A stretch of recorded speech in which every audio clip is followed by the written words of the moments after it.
Term क्या दिया है, this is the chapter number 7, ठीक है। हाँ, चैप्टर नंबर 7, ठीक है। और टॉपिक है एग्रीकल्चर एंड फूड मैनेजमेंट। अगर मैं बोलता हूँ एग्रीकल्चर एंड फूड मैनेजमेंट, तो एग्रीकल्चर के लिए हम कहाँ पे मूव करते हैं, आपके ग्रुप ए के चैप्टर नंबर 4 पर। और जब मैं बोलता हूँ कि फूड मैनेजमेंट, तो उसके लिए हम कहाँ मूव करते हैं, उसके लिए हम मूव करते हैं आपके ग्रुप बी के चैप्टर नंबर 20 एंड 21 पर, ठीक है। और जब भी आप जब इसको पढ़ोगे तो पढ़ने के दौरान याद रखना होगा, पुराने डाटास इंपॉर्टेंट है पर वो हमेशा के लिए यूज नहीं किए जा सकते, ठीक है। जैसे आपको समझ में आ रहा होगा कि इस बार का एग्रीकल्चर सेक्टर क्या दिखा रहा है आपको। एग्रीकल्चर सेक्टर में ये रिवील करने की कोशिश की जा रही है, बताने की कोशिश की जा रही है कि हमारे यहाँ agriculture sector larger source of employers हैं अभी भी, ठीक है। और अगर देखा जाए तो जीडीपी में इनका कंट्रीब्यूशन ऑन द एवरेज 18% के आसपास शुरुआत से रहा है। 18.8% का ऑन द एवरेज ये चल रहा है। कहा जाए लगभग 18 से 19% ये एग्रीकल्चर का कंट्रीब्यूशन पिछले एक दशक में रहा है। एक आधी बार रहा है जब वो 17% के आसपास पहुंचा है, नहीं तो ऑलमोस्ट ये 18%, तो उससे ऊपर रहा है। और पिछले साल लगभग ये 20.2% के आसपास था। यानी कि एग्रीकल्चर अपने ग्रॉस वैल्यू एडिशन, अब तो मुझे समझ में आ रहा है कि जीवीए का कॉन्सेप्ट आप लोग को समझ में आ रहा होगा। जब हम लोग chapter number 1 national income cover करते हैं तो ग्रॉस वैल्यू एडिशन की अगर हम लोग बात करें तो वहाँ पे हमें देखने को मिलता है क्या कि 18.8%। और इसमें जो ग्रोथ रेट भी जो देखी जा रही है, तो आपको याद होगा 12वीं पंचवर्षीय योजना यानी कि 12 5-ईयर प्लान जब बनाया गया था, तो उन्होंने बोला था कि अगर भारत को अगर एक रिलायबल ग्रोथ अचीव करना है तो उसके लिए कम से कम एग्रीकल्चर सेक्टर का 4% का ग्रोथ होना आवश्यक है। तो आपको समझ में आ रहा होगा 3.6%, ठीक है। या इन सब चीज़ों को अगर हम लोग बात करें तो इसमें अगर हम लोग देखें तो क्या नज़र आ रहा है कि 3.6% के आसपास की ग्रोथ आपको नजर आ रही है और 3.9% की ग्रोथ आपको 2021-22 में नजर आ रही है। यानी कि अगर मैं पिछले साल की अगर बात करूं तो लगभग जो 4% का जो ग्रोथ रेट जो चाहिए था वो हम लोग अचीव कर रहे हैं। यानी कि मैं ये बोल सकता हूं कि कोविड पीरियड के बाद हमारा एग्रीकल्चर सेक्टर जो है ये एक अच्छे फॉर्मेट में मूव कर रहा है, एक सही दिशा में मूव कर रहा है। एग्रीकल्चर सेक्टर में काफ़ी प्रयास किए गए। ये इकोनॉमिक सर्वे का मतलब ये समराइजेशन है, मतलब ये पहले पार्ट पूरे के पूरे इस चैप्टर में क्या क्या कहा गया है, ठीक। फिर इसके बाद अगर हम लोग देखते हैं कि जब इसमें बताते हैं कि एग्रीकल्चर सेक्टर की हम लोग अगर बात किया जाए तो यहाँ पे एग्रीकल्चर के प्रोफाइल की बात हो रही है। जब कोई बोला कि एग्रो प्रोफाइल क्या है इंडिया का, यानी कि एग्रीकल्चर का प्रोफाइल क्या है, तो आपको साफ साफ समझ में आता है कि लगभग हमारे जीवीए में ग्रॉस वैल्यू एडिशन के टर्म में लगभग ये 18.8% ऑन द एवरेज यानी 18 से 19% का कंट्रीब्यूशन दे रहा है, ठीक है।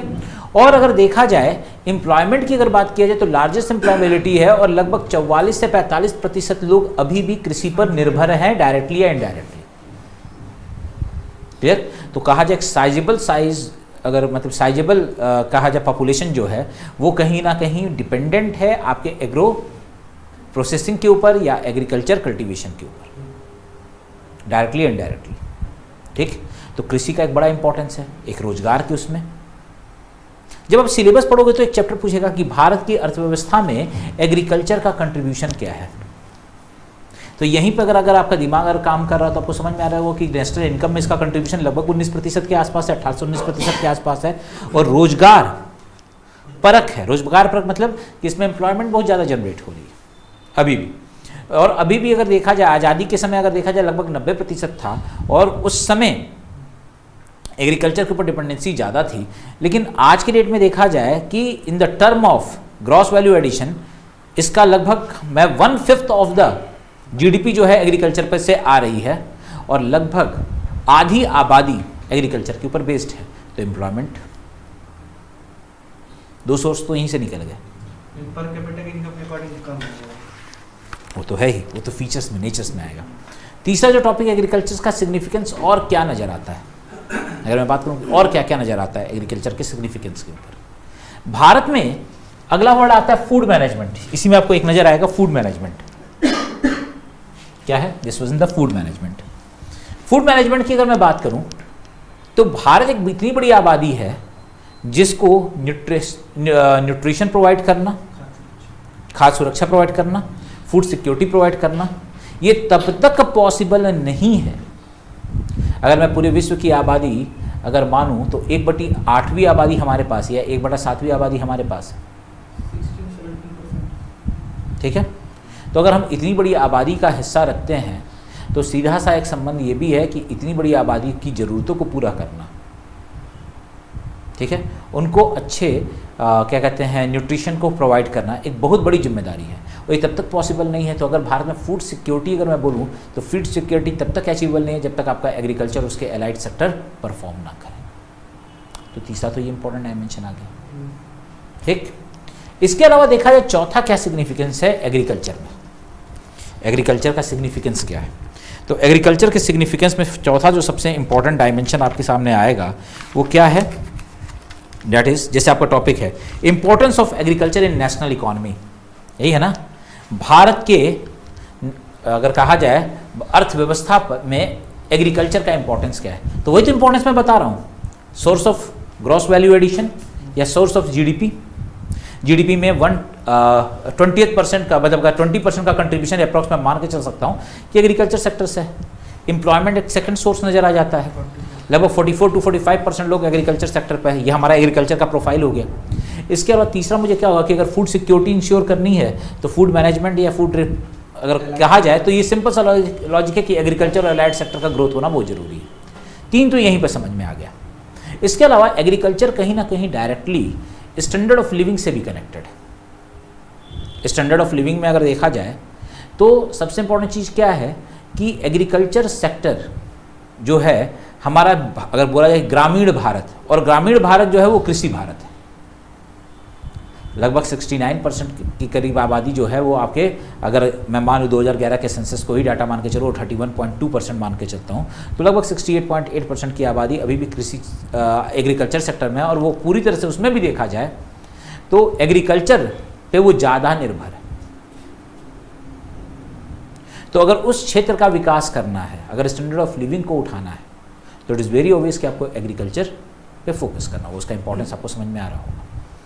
अगले डायमेंशन पे चलते हैं, और क्या एग्रीकल्चर दे रहा है हमें सिग्निफिकेंस के पर्सपेक्टिव पे देखें तो एक और इंपॉर्टेंट डायमेंशन एग्रीकल्चर के साथ आता है, that is a source of raw material. हमारा जो इंडस्ट्री सेक्टर है या जो सर्विस सेक्टर है उसके नीचे एक आधार स्तंभ की तरह कहीं ना कहीं कृषि क्षेत्र काम कर रहा है। वो स्तंभ है जिसके ऊपर आपका मैन्युफैक्चरिंग सेक्टर और आपके सर्विस सेक्टर निर्भर है ना। जो रॉ मटेरियल चाहिए, जो कच्चा माल चाहिए किसी भी अर्थव्यवस्था में, विनिर्माण के क्षेत्र में यानी मैन्युफैक्चरिंग सेक्टर में, जो भी आपको चाहिए वो कौन प्रोवाइड करेगा? वो आपको एग्रीकल्चर सेक्टर से आने वाला है। तो एग्रीकल्चर सेक्टर जो है वो single handedly one of the major source है जो एक बहुत बड़ा चंक प्रोवाइड करता है किसको? आपके इंडस्ट्रियल सेक्टर को, और उसके ऊपर बेस्ड है आपकी सर्विस सेक्टर। क्लियर हो रहा? आपका पांचवा पॉइंट निकलता है, इंपॉर्टेंस की मैं बात कर रहा हूँ। और अगर मैं बात करूँ एग्रीकल्चर सेक्टर में और क्या इंपॉर्टेंस की चीज़ निकल के आ रही है, मैंने अपना चैप्टर स्टार्ट कर दिया है, आपको समझ में आ गया होगा। ठीक, छठा सबसे इंपॉर्टेंट डायमेंशन क्या आता है? हमारे यहाँ एक मेजर सोर्स है फॉरेन करेंसी का। एग्रीकल्चर सेक्टर के द्वारा उत्पादित जो प्रोडक्शंस हैं, ठीक है, उसको हम लोग क्या करते हैं? एक्सपोर्ट करते हैं। तो हमारे बैलेंस ऑफ पेमेंट में, ठीक है, इसका एक बड़ा मेजर एक्सपोर्ट सेक्टर में इसका है। तो ये सारी चीज़ें हमारे पास एग्रीकल्चर सेक्टर में आती है। ठीक है, तो हम लोगों ने क्या क्या दिखा दिया, एक एक करके हम लोग बात करते हैं, फिर हम लोग आएंगे इसके ऊपर, फिर कनेक्ट करेंगे। हमारा सबसे पहले एग्रीकल्चर सेक्टर का जो सबसे पहला टॉपिक है दैट इज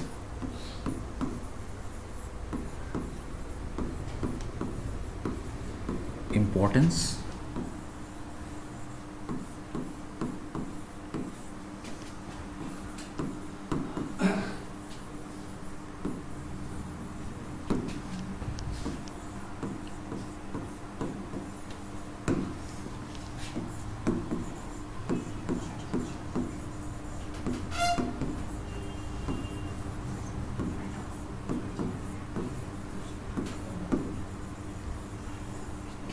भारतीय अर्थव्यवस्था में, ठीक है, यानी कि अगर बोला जाए कृषि क्षेत्र का क्या योगदान है, क्या महत्व है, इसके ऊपर बात करें, importance of agriculture sector in national economy.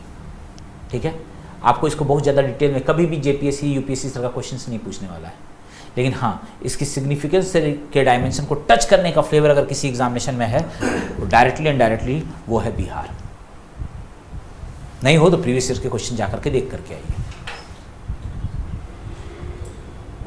ठीक है, जो इस तरह से क्वेश्चन पूछा है कि आधुनिक परिवेश में जहाँ पर कृषि क्षेत्र का कंट्रीब्यूशन जीडीपी और जीवीए में कंट्रीब्यूशन लगातार घटता जा रहा है, ठीक है, ऐसे समय में एग्रीकल्चर सेक्टर का भारतीय अर्थव्यवस्था में क्या महत्व है?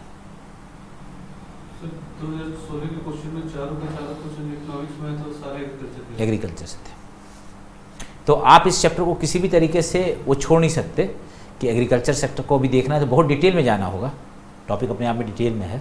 तो अगर देखा जाए कि पिछले कुछ समय से हम लोग एक ट्रेंड देख रहे हैं, एक आपके स्कॉलर हैं आर्थर लुइस, इनका नाम आप लोगों ने सुना होगा मेरे मुंह से।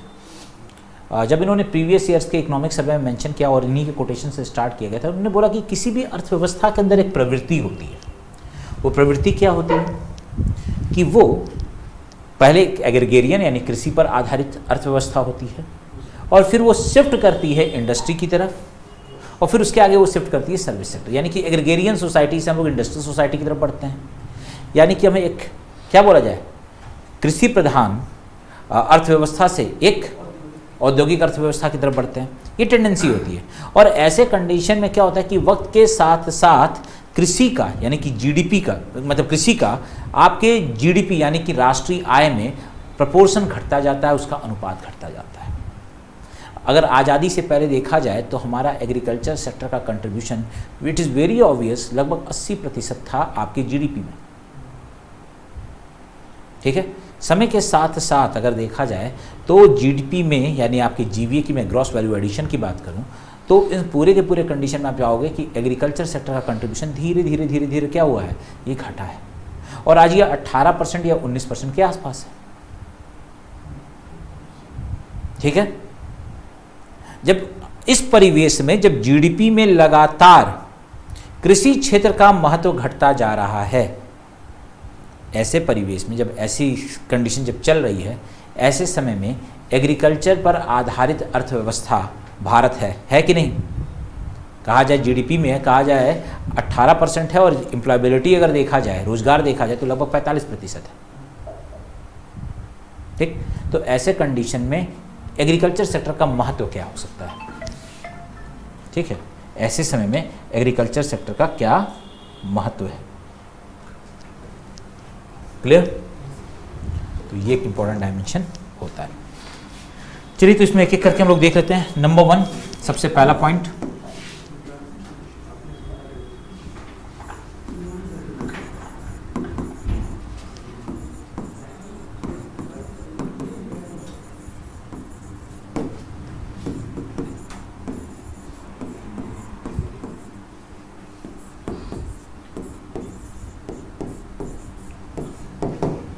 एवरेज, ये पहला पॉइंट निकल रहा है।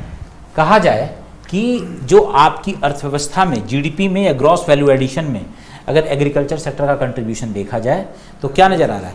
18 से 19%। ठीक, चलिए इसके बाद हम आते हैं दूसरा पॉइंट क्या है?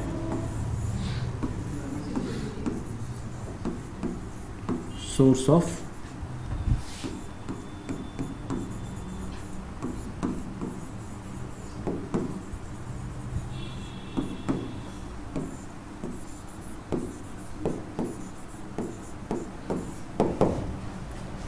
ये दूसरा पॉइंट आपका क्लियर हो रहा है? ठीक है, चलिए बढ़ूं आगे।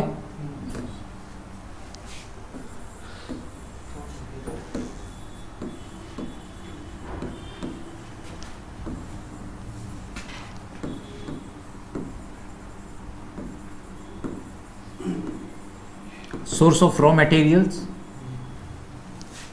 फॉर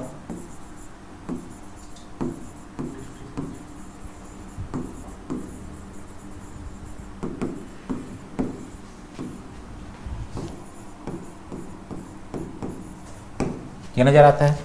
अब major source of raw material कहाँ से, क्या आपका जनरेट हो रहा है? चौथा पॉइंट। और क्या नज़र आता है? फूड सिक्योरिटी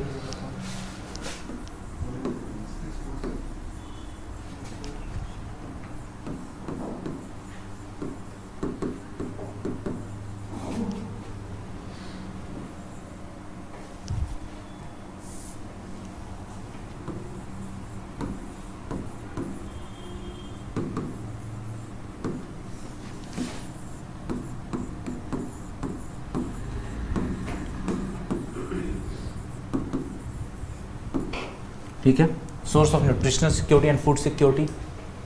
ठीक है, खाद्य सुरक्षा और पोषण सुरक्षा तब तक नहीं कवर कर सकते हैं। क्लियर? फिफ्थ वन, ठीक है, सोर्स ऑफ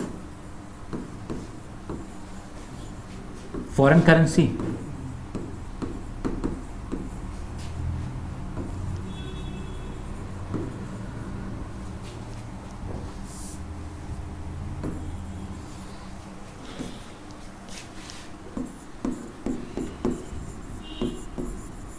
एक्सपोर्ट। क्लियर? और कोई छूटा है? It is connected with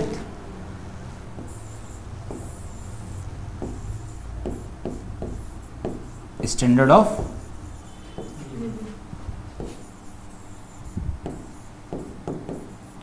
living.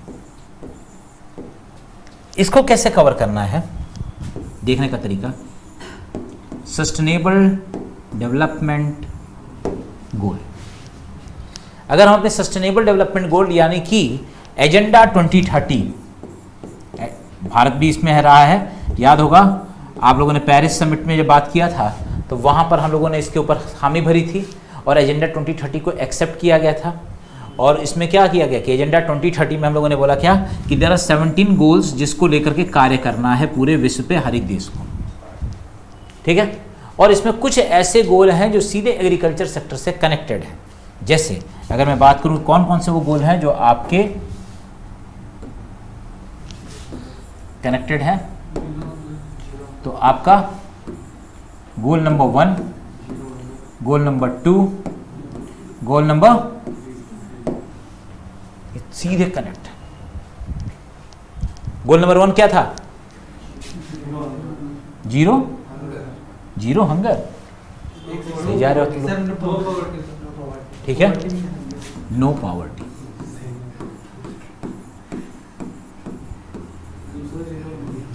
Second one is zero hunger. तीसरा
से? नहीं नहीं सर, देख रहे थे हम, देखते रहे थे।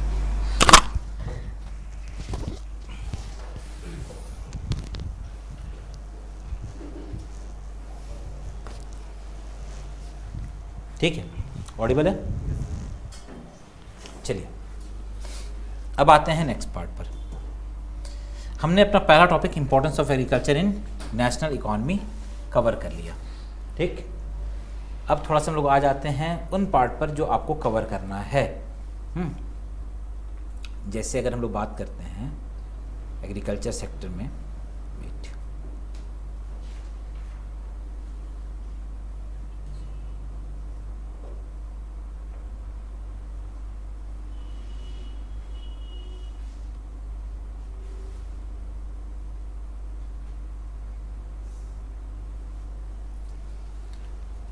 चलो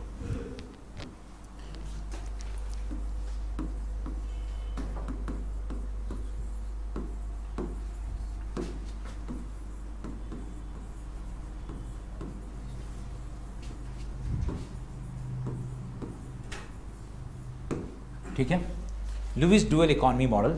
ठीक है, किसने दिया है? सर आर्थर लुईस ने। क्या है कनेक्ट करने का, देख लेते हैं।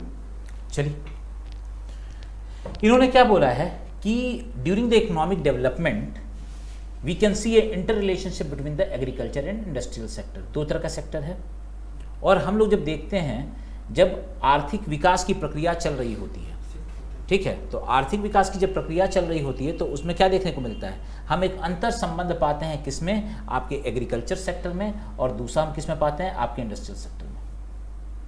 ठीक है, इसमें क्या बताइए, सिर्फ क्या है, वो क्या बोलते हैं, उनके वक्तव्य को मैं पढ़ने जा रहा हूँ। That is the movement of labour from the agriculture sector to move productive industrial sector. कि एग्रीकल्चर सेक्टर से लोगों का रुझान कम होता है और वो इंडस्ट्रियल सेक्टर की तरफ शिफ्ट करते हैं। And agriculture sector become over time a less important part of the economy in the term of its share of GDP. This was the statement. अब ये स्टेटमेंट देते हुए, ठीक है, अगला एक लाइन और जोड़ेगा, critically examine the statement in the context of Indian economy and justify still the agriculture sector is significant for the country like India। समझ में आ गया? क्वेश्चन कैसे आ सकता है? मेरे ख्याल से लिख लेना चाहिए। लिख लो, फिर मैं एक बार हिंदी में बोलता हूँ।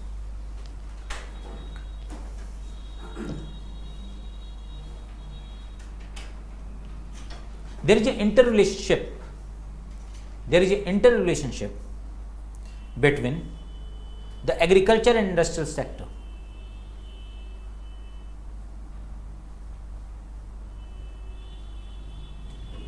During the process of economic development, interrelationship between the agriculture and industrial sector, that is the movement of labor from agriculture sector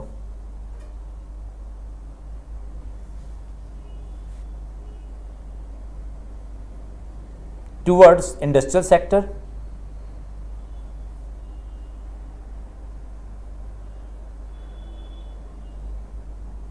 and agriculture sector become over time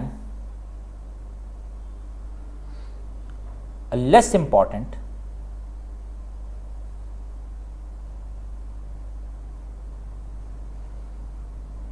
part of the economy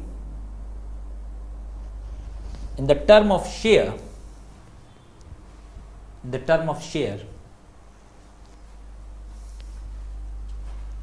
of GDP, the term of share of GDP।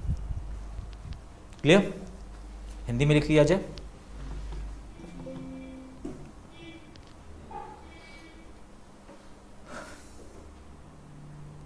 आर्थिक विकास की प्रक्रिया में कृषि और औद्योगिक क्षेत्र में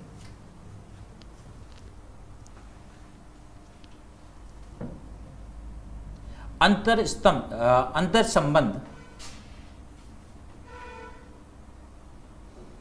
देखा गया है।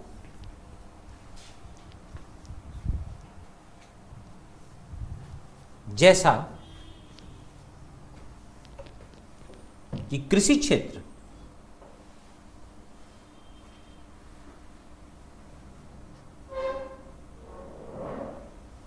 क्षेत्र समय के साथ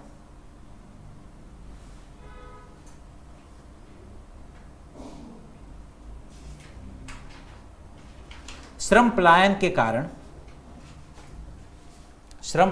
कारण या औद्योगिक क्षेत्र में श्रम पलायन के कारण सकल घरेलू उत्पाद में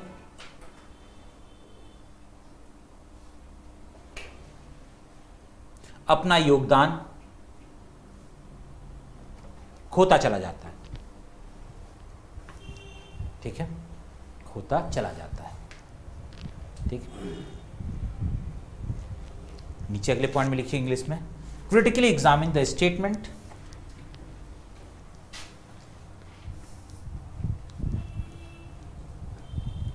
in the context of India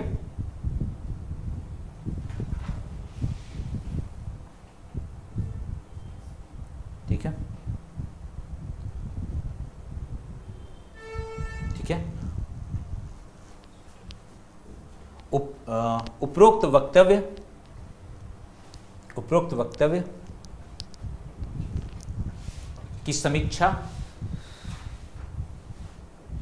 भारतीय परिवेश या भारतीय अर्थव्यवस्था के परिवेश में करें। यह एक प्रश्न है। इसका दूसरा प्रश्न कैसे पूछा जा सकता है?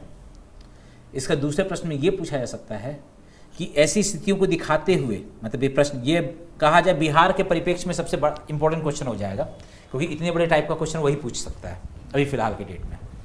तो अगर देखा जाए कि अगर इस डायमेंशन को अगर आप देखोगे तो इसमें आपको एक और चीज़ समझ में आएगा कि ये जो प्रश्न है अपने पार्ट में अपने आप में एक सबसे एक तो प्रश्न हो गया कि जो स्टेटमेंट है उसकी समीक्षा कीजिए। तो आप उस समीक्षा करोगे तो आपको पता चलेगा कि हाँ वास्तव में ऐसी स्थिति है कि वक्त के साथ जो है जीडीपी में कंट्रीब्यूशन इसका घटता चला गया है। एक तो ये बताओगे, लेकिन इसके बाद एक दूसरा प्रश्न भी ये पूछा जा सकता है कि ऐसी स्थिति होने के बावजूद भी अगर मैं बात करूं भारतीय परिवेश की, तो इसमें कृषि आज भी एक महत्वपूर्ण योगदान रखता है या महत्व रखता है, उसकी स्थिति ज़्यादा महत्वपूर्ण है। ये हो सकता है कि बाकी विश्व के लिए अच्छी हो, बाकी विश्व के लिए उस फॉर्मेट पे काम कर रहा हो, ग्लोबल लेवल पर या वैश्विक लेवल पर अगर हम लोग देखें तो ये स्थिति हर जगह हर अर्थव्यवस्था में देखी गई है और समय के साथ साथ कृषि का महत्व कम होता चला गया है। लेकिन अगर भारत के परिवेश में देखा जाए तो कृषि का महत्व कम नहीं होता, वो आज भी उतना ही मजबूत आधार स्तंभ है। तभी तो इस बैठ करके एक पिलर बना करके मैं एग्रीकल्चर पढ़ा रहा हूँ। रीज़न क्या है? रीज़न है एक इतनी बड़ी आबादी जिसको न्यूट्रिशन प्रोवाइड करना है। दूसरा रीज़न क्या है जो इसको बाकी अर्थव्यवस्था से अलग, क्योंकि बहुत देशों के पास इतनी बड़ी आबादी नहीं है, तो इतनी बड़े लोगों की फूड सिक्योरिटी को इंश्योर करना ये उनके ऊपर बहुत बड़ा दायित्व नहीं है। भारत इस मामले में अलग है, हम बाकी विश्व के साथ अपने आप को अलग करके देखेंगे यहाँ पर। दूसरा एक और भी सच्चाई है कि समय के साथ साथ एग्रीकल्चर सेक्टर का कंट्रीब्यूशन खत्म होता है, लेकिन भारत में आज की स्थिति में भी हम लोग इंडस्ट्रियल रिवोल्यूशन के बाद के फेज की अगर हम लोग बात करें और भारत की जिन कंट्रीज में इंडस्ट्रियल रिवोल्यूशन आया वहाँ पे डेफिनेटली एग्रीकल्चर सेक्टर का महत्व समय के साथ खत्म हो गया। भारत भी कहा जाए कि इंडस्ट्रियल सेक्टर में एक साथ एंटर करता है, एग्रीकल्चर इंडस्ट्री सेक्टर में एक साथ एंटर कर रहा है अगर भारत की परिस्थिति में। तो भारत का जो कॉन्सेप्ट है या भारत के जो अगर इकोनॉमी का प्रोफाइल अगर हम देखें, बाकी देशों से जरूरी नहीं कि बिल्कुल उसी मॉडल को ऑप्ट करें। रीज़न, आज भी 45% लोग अपने रोजगार के लिए डिपेंडेंट हैं, जो किसी भी देश के परिप्रेक्ष्य में देखा जाए बिल्कुल अलग एक सिनेरियो रिप्रेजेंट करता है। हाँ या ना? 45% आबादी में लगभग आधी आबादी को मानो अभी भी कृषि के ऊपर आधारित है। ये सच्चाई है कि जो इन द टर्म ऑफ क्या कहते हैं जीडीपी में अगर कंट्रीब्यूशन को देखा जाए तो हम लोग कहा जाए कि हम सेवा क्षेत्र पर आधारित अर्थव्यवस्था है। सर्विस सेक्टर हमारे यहाँ बहुत ज़्यादा डोमिनेंट है, लगभग 55% के आसपास का कंट्रीब्यूशन हमारे सर्विस सेक्टर से आता है। उसके बाद 18 से 20% आप एग्रीकल्चर सेक्टर में और रेस्ट ऑफ द पार्ट आपकी इंडस्ट्री में जाता है। ठीक है, इन सभी चीज़ों के बावजूद भी अगर हम देखें तो एक सबसे अनोखी चीज़ पाई जाती है। ये सारे के सारे आंकड़े होने के बावजूद भी, मेक इन इंडिया जैसे प्रोग्राम चल रहे हैं, इंडस्ट्रीज प्रोजेक्ट जैसे प्रोग्राम चल रहे हैं, सब चीज़ होने के बावजूद भी हम देखेंगे कि हमारे यहाँ स्टिल एम्प्लॉयबिलिटी की अगर सोर्स को देखा जाए, रोजगार परकता के आधार पर देखा जाए, तो आज भी कृषि जो है आपका रोजगार का एक मेजर सोर्स है। क्लियर? तो ये आपको इस सिनारियो से अलग कर देता है।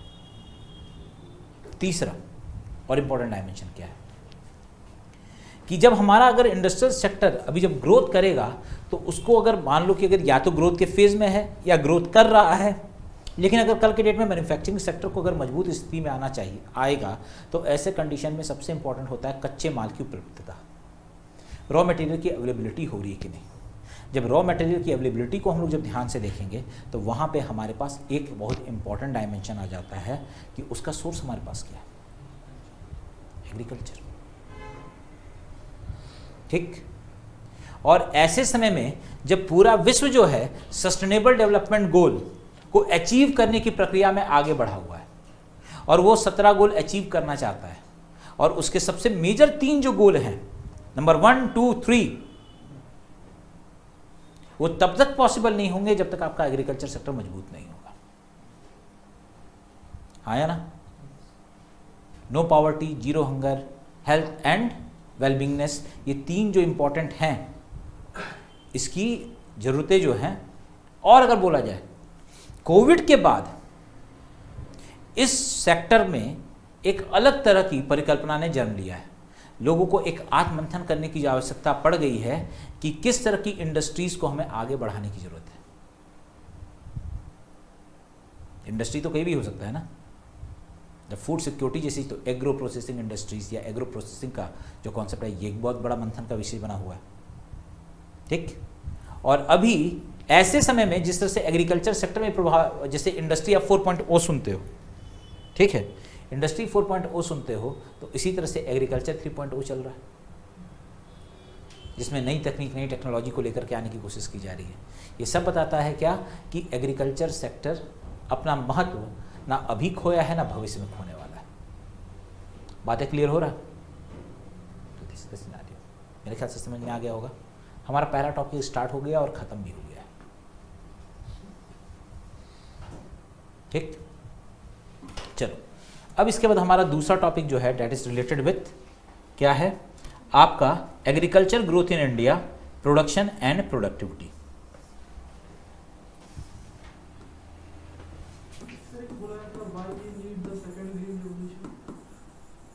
ये सारे के सारे कारण इसी में आ गए।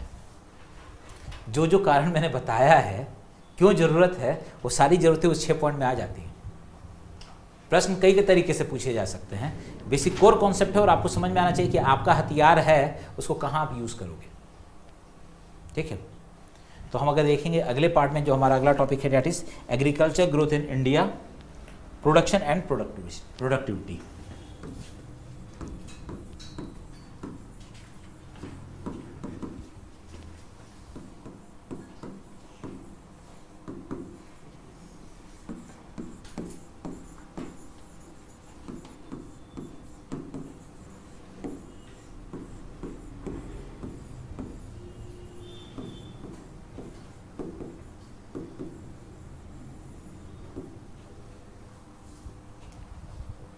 ये हमारा दूसरा टॉपिक है आपके चैप्टर नंबर 4 का। क्लियर? इसकी बात करते हैं, प्रोडक्शन एंड प्रोडक्टिविटी। और कहा जाए जब इस दूसरे टॉपिक को हम लोग डील करेंगे तो हमें ये समझना होगा कि हमारा प्रोडक्शन एंड प्रोडक्टिविटीज़ के डाटास को देखना होगा कि हमारा हर साल प्रोडक्शन कितना हो रहा है और हमारी प्रोडक्टिविटी है क्या। यानी कि बोला जाए तो यहाँ पर हमारी एक सबसे इंपॉर्टेंट डायमेंशन जो क्या पूछ रहा है नेचर ऑफ एग्रीकल्चर सेक्टर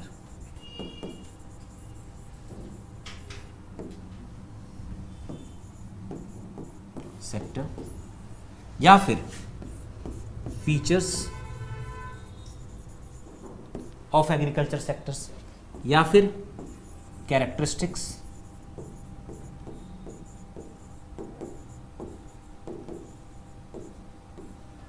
या फिर एट्रीब्यूट्स। बात समझ में आ रहा है?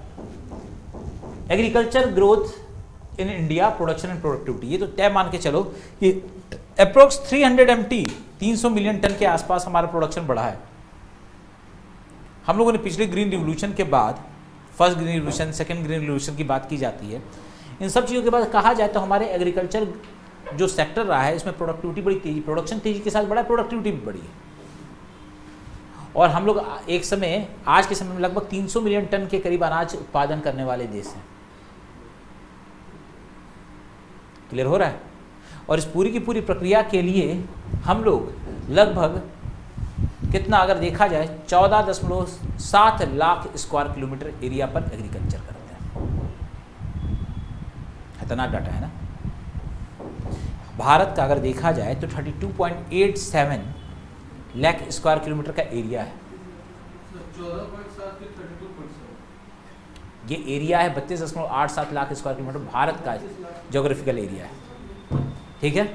और इसमें अगर मैं मान लूँ कि, अगर अनुमान के तहत माना जाता है कि भारत में लगभग 44% भाग पर कृषि होती है, मैं कैलकुलेशन के लिए आसान कर लेता हूँ, तो 32 का आधा कितना होता है? 16।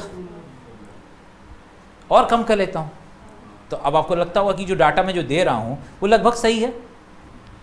ठीक है? और ये फ्लक्चुएट होते रहते हैं, कभी ऊपर कभी नीचे। तो लगभग 14.7 लाख स्क्वायर किलोमीटर एरिया के ऊपर एग्रीकल्चर सेक्टर, मतलब ये सारा का सारा जो है क्या कहते हैं हम लोग, यूटिलाइज करें एग्रीकल्चर सेक्टर के लिए। और इस पर हमारे अनाज का उत्पादन जो है लगभग 300 MT के आसपास, मिलियन टन के आसपास हम लोग अनाज का उत्पादन कर रहे हैं, ये मान सकते हैं। तो ये तो रियल स्टेटस हो गया हमारा। क्लियर? इन सभी चीज़ों में अगर हम लोग एक और चीज़ देखते हैं, एक और देश है, हम अपनी तुलना किसके साथ करते हैं? चाइना के साथ, क्योंकि उसके पीछे कई सारे रीजन हैं। खैर, तो जब चाइना के साथ करते हैं तो चाइना का अगर एरिया आप लगभग देखेंगे 99 point something lakh square kilometre के आसपास आता है। 99.79 लाख स्क्वायर किलोमीटर लगभग कहा जाए 99 के आसपास है। जैसे जहाँ भारत के कंपेयर में 3 गुना, भारत 32.87 लाख स्क्वायर किलोमीटर, उसका 3 टाइम्स अगर कर दोगे, उससे भी थोड़ा सा ज़्यादा आपका चाइना का एरिया है। क्लियर? और चाइना के साथ सबसे बड़ी चीज़ क्या है कि उसकी मात्र 13% क्षेत्र ही कृषि पर, मतलब कहा जाए कृषि के लिए योग्य है। तो अगर हम इस 1000 पे भी अगर निकालेंगे तो 100 का 13% तो लगभग उसके पास भी उतना ही एरिया है जितना हमारा एरिया है। वो 3 गुना बड़ा होकर के भी बहुत ज़्यादा नहीं कर पा रहा है, लेकिन still in the term of productivity उसकी उत्पादकता और उसका उत्पादन, ये दोनों हमसे ज़्यादा है। तो हम क्या पाते हैं कि what are the characteristics. India में अगर देखा जाए तो एग्रीकल्चर का एक फॉर्मेट जो है वो सबसिस्टेंस एग्रीकल्चर है। जीविकोपार्जन के लिए हम लोग कृषि करते हैं। नंबर 1 कैरेक्टरिस्टिक, जिसमें उत्पादकता कम है, प्रोडक्टिविटी कम है। और अगर प्रोडक्टिविटी कम होगी तो इट इज़ वेरी ऑब्वियस कि ओवरऑल प्रोडक्शन भी कम होगा। मैं यहाँ पे नहीं बोल रहा हूँ इंडिया की, उसके खुद के अतीत से तुलना किया जाए तो India is in a better stage. हमारी प्रोडक्शन भी बढ़ा है, हमारी प्रोडक्टिविटी बढ़ी है, लेकिन हम उस व्यक्ति के साथ या उस देश के साथ समूह, मतलब उस देश के साथ कंपेयर कर रहे हैं जो लगभग एक साथ विकास के चरण में हमारे साथ प्रवेश किया था। और वहाँ पे देखा जाए वो उत्पादकता और उत्पादन दोनों में हमसे आगे। ठीक है? तो हम इस परिवेश में देखेंगे तो हमें क्या समझ में आता है कि हमारे एग्रीकल्चर सबसिस्टेंस फार्मिंग को रिप्रेजेंट करता है। पहला नेचर तो ये हो गया, जीविकोपार्जन के लिए कृषि की जा रही है, उसमें आधुनिकता का अभाव है, उसमें निवेश का अभाव है। क्लियर? ये कुछ गुण मिलते हैं। दूसरा, उसमें उत्पादकता का अभाव है, इसलिए ओवरऑल प्रोडक्शन भी कम है बाकी के कंपेयर में, अगर मैं चाइना से कंपेयर करूं तो। ठीक? इसके अलावा देखा जाए और एग्रीकल्चर के साथ जब इतनी तकनीक का अभाव होगा तो ऑब्वियस है कि एग्रीकल्चर जो है अपने खुद की कीमत पर हो रहा है। मतलब अगर हम एग्रीकल्चर जो प्रोडक्शन कर रहे हैं वो लेस साइंटिफिक है, उसमें लेस मैकेनाइजेशन है, मशीनीकरण का अभाव है, उसमें रिसर्च एंड डेवलपमेंट कहा जाए कि अनुसंधान की कमी है। वो एग्रीकल्चर एक ऐसा एग्रीकल्चर है जहां पे पर कैपिटा इनकम कम है, प्रति व्यक्ति आय कम है। उस एग्रीकल्चर के अंदर और गुणों को अगर हम लोग देखें तो और क्या नज़र आता है, उस एग्रीकल्चर में एक और सबसे बड़ी कमी नज़र आती है कि पर कैपिटा इनकम के साथ साथ उसमें क्रॉप डाइवर्सिफिकेशन यानी कि फसल विविधीकरण का अभाव नज़र आता है एक ही तरह के पैटर्न पर। जैसे हमारे यहाँ राइस अगर एक मेजर फूड है तो हर जगह राइस पे बोलबाला है, राइस वीट के अलावा तीसरा कोई और आप क्रॉप यूज़ करते नहीं हो मोस्टली। तो ओवर डिपेंडेंसी एक ही तरह के पैटर्न पर, उससे कहीं ना कहीं आपके सॉइल प्रोफाइल को नुकसान पहुंचता है।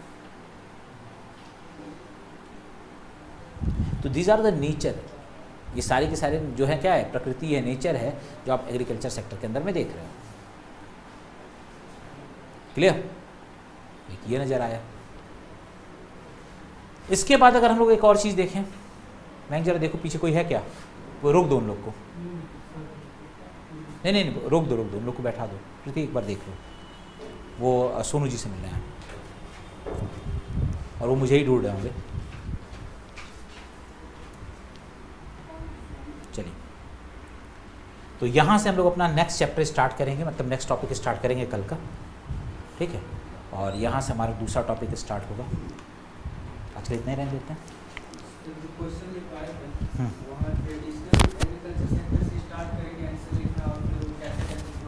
ये तुम लोग आज डिसाइड करके आंसर का फॉर्मेट बनाओगे, 250 वर्ड से ज़्यादा नहीं जाना चाहिए। ये कब तक मैं बताता रहूँगा, मैं तो हर बार बताता रहता हूँ, लेकिन अब समय आ गया है